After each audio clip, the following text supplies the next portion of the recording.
বিশ্ব উষ্ণায়নের যুগে পরিবেশকে বাঁচাতে পারে গাছ ও নাগরিক সচেতনতা। মানব সভ্যতা চিরকালীন সেই বন্ধু এখন ধ্বংসের মুখে। মঙ্গলবার নিউ টাউনের একাংশে প্রায় 100টি গাছ লাগানো হলো এনজিওর তরফে। কচিকাঁচারা আগামী দিনের ভবিষ্যৎ, তাই তাদের হাত দিয়ে লাগানো হলো গাছ।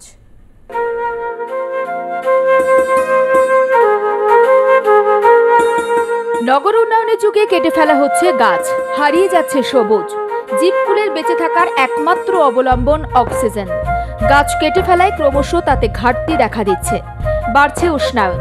প্রকৃতি তার ভয়ঙ্কর রূপ দেখাতে শুরু করেছে। তাই জীবকুলে বেঁচে থাকতে গেলে প্রয়োজন গাছ। আর সেই গাছ লাগানোর উদ্যোগ নিল সিদ্ধা গ্রুপ, যার মূল লক্ষ্য পরিবেশগত স্থায়িত্ব প্রচার করা এবং সম্প্রদায়ের কল্যাণ বৃদ্ধি করা। आज हम लोग यहाँ पे एक जापानीज स्टाइल में ट्री प्लांटेशन कर रहे हैं। मियावाकी बोलते हैं इसको, जिसमें अलग अलग लेवल्स को बहुत डेंस प्लांटेशन किया जाता है। बिकॉज अर्बन लैंडस्केप में बहुत ज़्यादा जगह नहीं है, और उसको मैक्सिमाइज़ करने के लिए, ट्रीज़ का प्लांटेशन को मैक्सिमाइज़ करने के लिए हम लोग मियावाकी स्टाइल में ट्रीज़ प्लांट कर रहे हैं। अगर ये सक्सेसफुल रहता है तो हम अपने सारे रेजिडेंशियल कॉम्प्लेक्सेस में और जहाँ जहाँ भी लगा सकेंगे इस स्टाइल में लगाएंगे, और प्रमोट करेंगे कि सब लोग जुड़े हैं साथ में। हमारे बच्चे ने किया और बच्चों को इन्वॉल्व किए हैं और करते रहेंगे हम लोग आगे भी। নিউ টাউনের আরবান ফরেস্ট এলাকায় মঙ্গলবার 100টি বৃক্ষরোপণ করা হয়। আগামী দিনে পরিবেশ সবুজময় হয়ে উঠুক, তাই কচিকাঁচাদের হাত দিয়ে গাছ লাগানো হয়। এদিনের অনুষ্ঠানে উপস্থিত ছিলেন অভিনেত্রী সোহিনী সরকার, কলকাতা পুলিশের সহকারী commissioner Alok Sanyal, the zoological survey of ইন্ডিয়ার ডিরেক্টর ডক্টর ধৃতি বন্দ্যোপাধ্যায় সহ বিশিষ্টজনেরা। প্রত্যেকেই উদ্যোগটিকে সাধুবাদ জানিয়েছেন।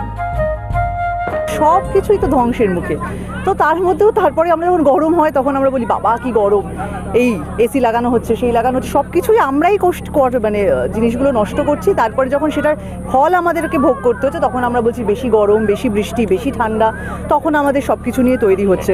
আর আমার যাদের টাকা আছে তারা গন্ডায় গন্ডায় ঘরের মধ্যে এসি লাগাচ্ছে 5টা 10টা, যাদের নেই তারা আরও বেশি কষ্ট পাচ্ছে। এটাই হলো আমাদের এখনকার সিনারিও।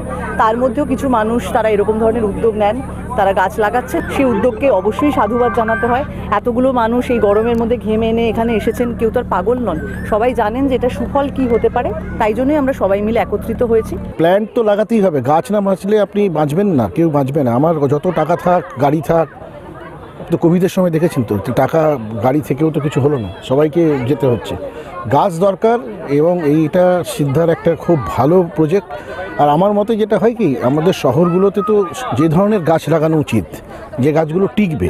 মানে শহরে তো আর সেরকম গ্রামের মতো আমাদের তো শক্ত মাটি বা সেই ধরনের এফেক্ট আমরা পাবো না। সেই জন্য আমি বলছিলাম যে যে গাছগুলো এখানে টিকবে, যে এবং এই যে আরবানাইজেশন হবে, সেইগুলো আমাদের খুব দরকার। জলাভূমি যেগুলো আছে সেগুলোরও সংরক্ষণ বাড়বে, এবং তার আশেপাশে যে জৈব বৈচিত্র্য যেটা ফরেস্টের সঙ্গে বা গাছের সঙ্গে লিঙ্কড থাকে, এই যে আমরা এখানে আশেপাশে দেখতে পাচ্ছি যে যত প্রজাপতি উঠছে, ড্রাগন ফ্লাই উঠছে, এইগুলো জৈব বৈচিত্র্যও বাড়বে।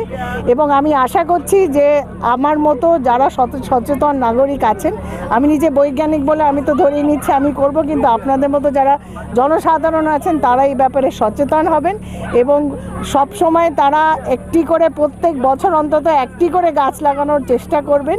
এবং আমরা এই হ্যাশট্যাগ প্ল্যান্ট ফর মাদার, এই মোটোটাকে আমরা আরও এগিয়ে নিয়ে যেতে পারবো।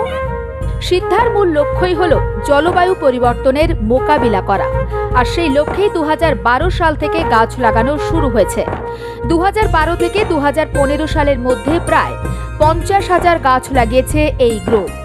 আগামী দিনে আরও 50,000 গাছ লাগানোর পরিকল্পনা রয়েছে উদ্যোক্তাদের।